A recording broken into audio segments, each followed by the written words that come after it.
Hi friends, কেমন আছো তোমরা? আশা করছি ভালোই আছো। আমিও ভালো আছি। বাংলার উৎসব পার্বণের এক অতি প্রয়োজনীয় পদ হলো পায়েস।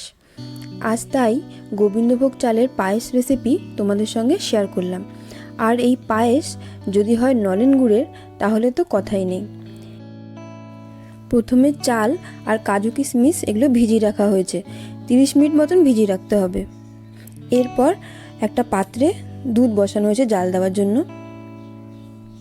দুধটা অনেকক্ষণ ধরে জাল দিতে হবে। এরপর ভিজিয়ে রাখা চালটার মধ্যে দিয়ে দেওয়া হচ্ছে।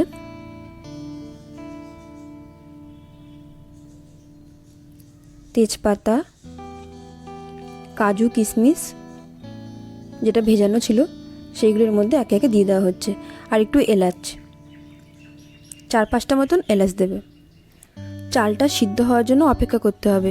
সিদ্ধ হওয়ার আগে কোনো মিষ্টি দেওয়া যাবে না।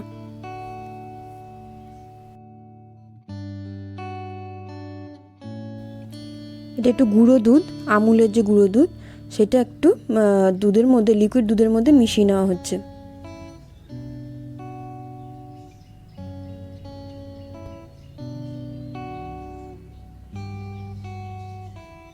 এটা দিলে পায়েসটা একটু ঘন হবে। আর এই যে নলেন গুড়,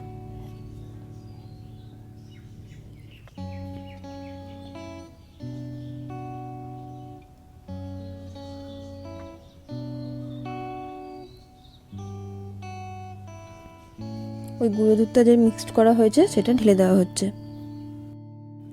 এইভাবে কিছুক্ষণ জাল দিলেই রেডি হয়ে যাবে আমাদের নলেন গুড়ের পায়েস।